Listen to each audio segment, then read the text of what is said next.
Hello, नमस्ते। अगर आपने अभी तक चैनल को लाइक सब्सक्राइब नहीं किया है तो इसको चैनल को लाइक सब्सक्राइब ज़रूर करें, शेयर करें। और मैंने अब तक आपसे बात की है आप चाइल्ड डेवलपमेंट में, इन्फेंसी पीरियड के बारे में, चाइल्डहुड के बारे में। ये क्या है, ये सब क्या है, स्टेजेस ऑफ डेवलपमेंट है। स्टेजेस ऑफ डेवलपमेंट में मैंने आपसे बात की है, जिसमें मैंने फीचर्स वो आपके साथ शेयर किए इन्फेंसी पीरियड के। उसमें क्या एजुकेशन किस तरीके की होती है वो आपके साथ शेयर की। अब मैंने आपसे चाइल्डहुड के क्या फीचर्स होते हैं वो शेयर किए। तो आज मैं जो शेयर करूँगी वो करूँगी मैं एजुकेशन इन चाइल्डहुड की। एजुकेशन कैसी होती है चाइल्डहुड में और किस तरीके से बच्चे को सिखाया जाता है, किस तरीके से बच्चे को गाइड किया जाना चाहिए।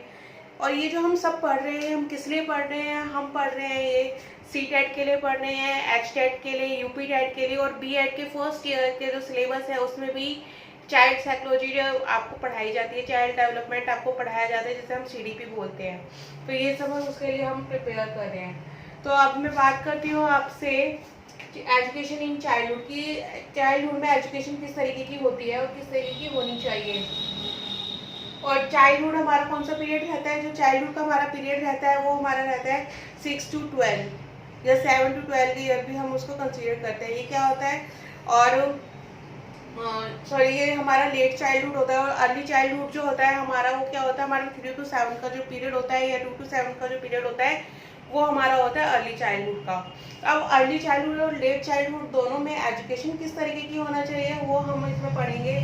जैसे कि हमारा ये फर्स्ट पॉइंट है, फर्स्ट में है हमारा पेरेंट्स बिहेवियर टुवर्ड्स चिल्ड्रन। यानी जो माँ बाप होते हैं, जो पेरेंट्स होते हैं, उनका जो बिहेवियर होता है चिल्ड्रन की तरफ वो कैसे होता है। अब देखिए, जो बच्चे पेरेंट्स जैसा बिहेव करेंगे बच्चों के साथ में, वैसा ही वो सीखते हैं और उसी से वो आगे चल के वो दूसरों के साथ बिहेव करते हैं। तो क्या होता है, वो प्रॉपर होना चाहिए बिहेवियर जो पेरेंट्स बच्चों के साथ करते हैं। कई बार क्या होता है, पेरेंट्स थके हुए होते हैं, काम से आ रहे हैं, तो बच्चों को बहुत ज़्यादा या तो गुस्सा कर देते हैं, ठीक से बात नहीं करते, तो बच्चे में भी वो फ्रस्ट्रेशन देखने के लिए मिलती है, बच्चा भी चिड़चिड़ा हो जाता है, तो और उसका ध्यान पढ़ाई में नहीं लग पाता। तो ये क्या होता है कि बच्चे का जो लैक ऑफ एजुकेशन है वो होना शुरू हो जाता है। आप चाहे जितना मर्जी पैसे लगा ले, कितना भी बच्चे को पढ़ा ले, पर बच्चा उसका माइंड जो है कॉन्सेंट्रेट नहीं कर पाएगा। तो इसलिए जो पेरेंट्स का बिहेवियर होता है बच्चों की तरफ वो क्लियर होना चाहिए, वो सही होना चाहिए। उनको पेरेंट्स को भी एक कंट्रोल बिहेवियर अपने अंदर रखना चाहिए। अब देखिए, सेकंड पॉइंट आता है हमारा डेवलपमेंट ऑफ टेंडेंसीज। जो टेंडेंसीज होती हैं बच्चे की वो क्या होती है, डेवलप हो रही होती है हमारे चाइल्डहुड में। जो चाइल्डहुड का पीरियड कौन सा है? 3 to 12 ईयर का, जिसमें 3 to 7, 7 to 12 हम 2 पार्ट्स में डिवाइड करते हैं। देखिए, 3 to 7 के बीच में जो टेंडेंसीज होती हैं वो अलग होती हैं, और जो 7 to 12 की होती हैं वो अलग होती हैं। क्योंकि 3 to 7 की एज में जो अर्ली चाइल्डहुड का पीरियड होता है उसमें क्या होता है, बच्चा पेरेंट्स की तरफ ज़्यादा वो झुकाव होता है बच्चे का, उनसे ज़्यादा बात करता है, उनसे शेयर करना चाहता है ना। अगर वही पेरेंट्स अगर उसके साथ शेयर नहीं करेंगे, टाइम नहीं देंगे, तो बच्चा क्या करेगा, बच्चा बाहर की तरफ देखेगा, मैं किसी से दोस्ती कर लूँ या कुछ कर लूँ, या उसका पढ़ाई में मन नहीं लगेगा, वो सोशल मीडिया की तरफ ज़्यादा झुकेगा, उसको फ़ोन में जो होते हैं नेट सर्फिंग करना ज़्यादा अच्छा लगेगा। तो उससे सबके लिए बचने के लिए क्या होता है कि उन टेंडेंसीज को कंट्रोल करना पड़ता है। और वो कंट्रोल कैसे होती है? जब आप बच्चे के साथ टाइम बिताएंगे तभी वो कंट्रोल हो पाती है। इसी तरह से लेट चाइल्डहुड होता है। लेट चाइल्डहुड में भी यही होता है कि जो बच्चे की वो फिजिकल चेंजेस हो रहे होते हैं, और वो थोड़ा फिजिकल चेंजेस हो रहे होते हैं, और वो थोड़ा सा मेंटल डिसेबिलिटीज भी देखने के लिए मिलती हैं। डिसेबिलिटीज से इन द सेंस की अनस्टेबिलिटी, जो अनस्टेबिलिटी होती है, वो बच्चा स्टेबल नहीं होता, तो वो हमें देखने के लिए मिलता है। तो क्या है, कंट्रोल्ड उसकी ज़रूरत होती है, कंट्रोल बिहेव की ज़रूरत होती है। और वो कैसे हो सकता है कि वो पेरेंट्स कर सकते हैं, ठीक है, टीचर एक लिमिटेड टाइम दे सकती है, पर वो पेरेंट्स से ज़्यादातर क्या किसके हाथ में होते हैं? पेरेंट्स के हाथ में होते हैं। पेरेंट्स उसको सही गाइड कर सकते हैं बच्चे को, और उसके जो डेवलपमेंटल टेंडेंसी को एक सही रास्ता दिखा सकते हैं, एक सही गाइडेंस दे सकते हैं। इसके बाद में आता है हमारा थर्ड पॉइंट है टीचिंग ऑफ सोशल साइंस। अब देखिए, जो बच्चा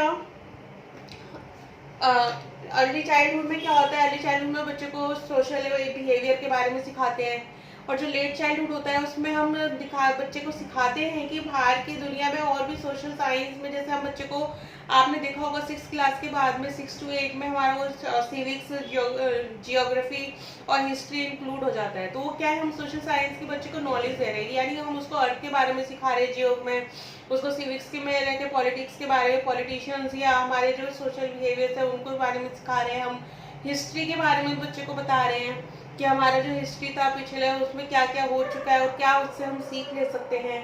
तो ये सब क्या है, हम बच्चे को सिखाते हैं, जैसे कि बच्चा अपने आगे आने वाले टाइम के लिए प्रिपेयर होता है, ठीक है ना। तो ये होता है टीचिंग ऑफ सोशल साइंस। के बाद आता है मेंटल एक्सरसाइज।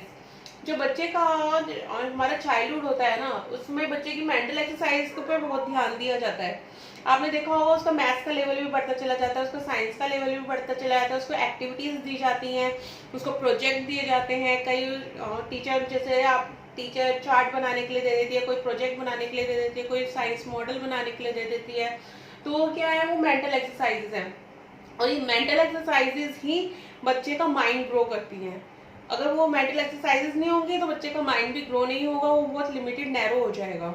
तो उसको ब्रॉड बनाने के लिए ये मेंटल एक्सरसाइज बच्चे को दी जाती है, जिससे बच्चा सीखता है। अब देखिए नेक्स्ट पॉइंट है हमारा डेवलपमेंट ऑफ राइटिंग पावर। अब जो ये चाइल्डहुड का पीरियड होता है ना, उसमें बच्चे की राइटिंग पावर पर बड़ा ध्यान दिया जाता है, उसकी स्पीड पर ध्यान दिया जाता है, स्पीड बढ़ाने के लिए उसको बोला जाता है, राइटिंग कंट्रोल करने के लिए बोला जाता है, जिससे कि उसकी राइटिंग अच्छी हो। तो क्या होता है, उसे डेवलपमेंट हो रहा होता है, क्योंकि राइटिंग का अगर हम उस पीरियड में बच्चे पे ध्यान दे देंगे ना तो उसकी राइटिंग सही हो जाएगी, अदरवाइज नहीं होगी। और वो आगे जाके कई बार बच्चों के अंदर ये टेंडेंसी भी आ जाती है कि हम राइटर बने, इतना अच्छा बच्चे लिखने लगते हैं, स्पीड अच्छी हो जाती है, मेंटल उसकी एक्टिविटी इतनी हो जाती है, और एक्सरसाइज इतनी मेंटल एक्सरसाइज उनकी हो चुकी है क्योंकि वो एक्टिव हो गए होते हैं बच्चे, तो उनको राइटिंग में इंटरेस्ट हो जाता है ना। तो क्या होता है, डेवलपमेंट ऑफ राइटिंग पावर होती है, और उसमें टीचर सपोर्ट कर सकती है। क्यों टीचर सपोर्ट कर सकती है, उसका ये किस तरीके से बच्चे की राइटिंग पावर को बढ़ाया जाए, राइटिंग कंपटीशन रखे जाए। राइटिंग कंपटीशन भी इसी वजह से रखे जा सकती है कि बच्चों के प्रतिभा को सामने लाया जा सके, उनकी क्वालिटी को सामने लाया जा सके। इसके बाद आता है हमारा 6 पॉइंट हमारा को करिकुलर एक्टिविटीज। को करिकुलर एक्टिविटीज क्या होती है, देखिए पढ़ाई के साथ साथ और एक्टिविटीज की भी बहुत जरूरी होती है जो बच्चे के लिए यूजफुल होती हैं। जैसे कि हम देखते हैं कि स्कूल में डांसेस कंपटीशन होते हैं, और आपका और गेम्स होते हैं, जैसे कबड्डी हो गया, खो खो हो गया, आपका बैडमिंटन हो गया, क्रिकेट हो गया, इसमें बच्चे का इंटरेस्ट डेवलप किया जाता है। रंगोली कंपटीशन होता है, स्टिचिंग कंपटीशन होता है। तो ये सब क्या है, करिकुलर एक्टिविटीज है, और ये बच्चे के लिए अरेंज करना बहुत जरूरी होता है, जिससे कि बच्चे का माइंड एक्टिव हो, उसको अपनी पसंद नापसंद पता चले, उसको पता चल सके कि उसका इंटरेस्ट किस चीज में है, किस चीज में नहीं है। तो ये हमारी करिकुलर जो एक्टिविटीज होती है बहुत जरूरी होती है बच्चे के लिए। इसके बाद में आता है हमारा 7 सिलेक्शन ऑफ सब्जेक्ट्स। अब देखिए जो हमारे पीरियड्स होता है ना, पीरियड होता है जो हमारा चाइल्डहुड का 3 to 12 ईयर्स का, तो इसमें बच्चे का सब्जेक्ट सिलेक्शन बहुत ध्यान से करना चाहिए। क्योंकि देखिए अगर हम लैंग्वेज ले रहे हैं तो कई बच्चे क्या होते हैं, फ्रेंच चूज करते हैं, कुछ स्पेनिश चूज कर रहे हैं, है ना। तो जैसे आपने देखा होगा बच्चों को संस्कृत और हिंदी में चॉइस मिलती है लैंग्वेज में। तो क्या है, बच्चे के सब्जेक्ट पर ध्यान देना चाहिए कि जिस सब्जेक्ट में, जिस लैंग्वेज में बच्चे का इंटरेस्ट है ना, उसी में उसको दिलाया जाए। ये नहीं कि अगर पेरेंट्स कुछ चाह रहे हैं, अगर पेरेंट्स चाह रहे हैं कि बच्चा तो फ्रेंच अच्छे से सीखे बट उसका इंटरेस्ट स्पेनिश में है, तो ऐसा नहीं करना चाहिए, क्योंकि इससे ना तो बच्चा फ्रेंच सीख पाएगा ना वो स्पेनिश सीख पाएगा। तो जो सब्जेक्ट सिलेक्शन है वो बच्चे के इंटरेस्ट को देख के ही करना चाहिए कि बच्चे का इंटरेस्ट किस सब्जेक्ट में है। इसके बाद आता है हमारा 8 है हमारा टीचिंग मेथड्स। अब देखिए teaching methods most important thing है हमारे चाइल्ड डेवलपमेंट में, बच्चे को सिखाने के लिए, क्योंकि प्रॉपर टीचिंग मेथड चूज करना बहुत जरूरी है कि बच्चे को आप किस तरीके से सिखाएंगे। आप बच्चे को कॉम्प्लेक्स टू सिंपल ले जा रहे हैं, या सिंपल टू कॉम्प्लेक्स ले जा रहे हैं, कॉन्क्रीट टू एब्स्ट्रैक्ट ले जा रहे हैं, आप क्या यूज कर रहे हैं बच्चे को सिखाने के लिए। तो ये क्या है, टीचिंग मेथड्स है, और प्रॉपर टीचिंग मेथड्स के लिए टीचर को नॉलेज होना जरूरी है कि वो बच्चे को किस तरीके से सिखाए, जिससे कि बच्चा आसानी से चीजों को ग्रैब कर सके, अच्छा आसानी से सीख सके। इसके बाद आता है हमारा 9 पॉइंट हमारा टीचर एंड आइडियल्स। अब देखिए जो बच्चा होता है ना वो टीचर से सीखता है, टीचर क्या होते हैं उसके आइडियल्स बन जाते हैं, दे बिकम देयर आइडियल्स। वो टीचर को फॉलो करते हैं, टीचर के जैसा वो चलते हैं, कहते हैं ना मिमिक्री भी करते हैं बच्चे, वैसा उनके जैसे एक्ट करते हैं, उनके जैसे बोलने की प्रैक्टिस करते हैं। तो एक टीचर को भी एक आइडियल बच्चों के सामने रखना चाहिए कि बच्चा, उसे पता होता है टीचर को कि बच्चा उसको फॉलो कर रहा है ना। तो एक कंट्रोल आइडियल बिहेवियर टीचर को बच्चों के सामने प्रेजेंट करना चाहिए। तो ये उसके बाद आता है हमारे 10 पॉइंट हमारे डेवलपमेंट ऑफ एट्रीब्यूट्स। अब देखिए डेवलपमेंट ऑफ एट्रीब्यूट्स क्या है। बच्चे के अंदर है ना, आपके चाइल्डहुड में फीलिंग्स डेवलप होती हैं। कैसी लव फीलिंग्स होती है, ऑनेस्टी की होती है कि दूसरों से ईमानदार बनना है, किसी के साथ हमें चीट नहीं करना। लव टेंडेंसी होती है बच्चे के अंदर कि बच्चा देखता है कि उसको अपने पेरेंट्स से लव होता है, अपने जो फैमिली, अपने नेबर्स, अपने फ्रेंड्स और अपने को क्लासमेट्स के साथ उनको क्या होता है, उनको लव, अफेक्शन और ऑनेस्टी, मतलब ये सारे एट्रीब्यूट्स जो बच्चे के अंदर आते हैं। और डिसिप्लिन कि बच्चे का अंदर से खुद को बच्चों को लगता है कि अगर प्रिंसिपल आएंगे तो उनकी बात माननी है, टीचर आएंगे तो उसकी बात माननी है। तो ये क्या है, वो डेवलपमेंट ऑफ एट्रीब्यूट्स है जो बच्चे में चाइल्डहुड में होता ही होता है। और उसको अगर सही गाइडेंस ना मिले तो बच्चा वो गलत रास्ते पे भी चला जाता है। उसको वो इसलिए सही गाइडेंस होना बहुत ज़रूरी है पेरेंट्स की, टीचर की, बच्चे के लिए। तो ये क्या होता है, एजुकेशन इन चाइल्डहुड है ये सब। और ये एजुकेशन इन चाइल्डहुड हम क्यों पढ़ रहे हैं, क्योंकि ये स्टेजेस ऑफ डेवलपमेंट है। क्योंकि स्टेज ऑफ डेवलपमेंट में हमने पढ़ा था, इन्फेंसी पढ़ा था, अर्ली चाइल्डहुड पढ़ा था, लेट चाइल्डहुड पढ़ा था और एडोलेसेंस पढ़ा था। तो उसी के लिए हम बच्चे देख रहे हैं कि क्या फीचर्स होते हैं, किस तरीके की एजुकेशन बच्चे को देनी चाहिए। तो मैंने आपसे इन्फेंसी पीरियड के बारे में बात की, चाइल्डहुड के बारे में बात की कि चाइल्डहुड के फीचर्स एंड एजुकेशन क्या होती है और किस तरीके से बच्चे की एजुकेशन होनी चाहिए। ये सब क्या है, चाइल्ड साइकोलॉजी का पार्ट है।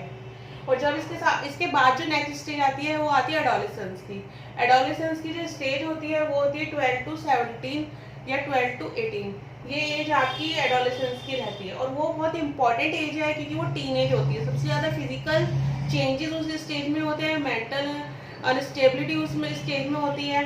तो वो स्टेज बहुत इंपॉर्टेंट मानी जाती है और उसके क्या कैरेक्टरिस्टिक्स होते हैं, किस तरीके की एजुकेशन होती है और किस तरीके से बच्चे को कंट्रोल करना चाहिए और किस तरीके की बच्चे को एजुकेशन देनी चाहिए, ये सब मैं आपके साथ डिस्कस करूंगी।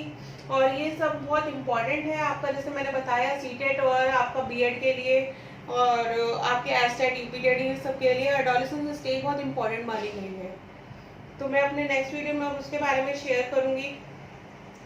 और आप मेरी वीडियो को लाइक सब्सक्राइब ज़रूर करें और ये वीडियो दूसरों के साथ भी शेयर करें। थैंक यू, धन्यवाद।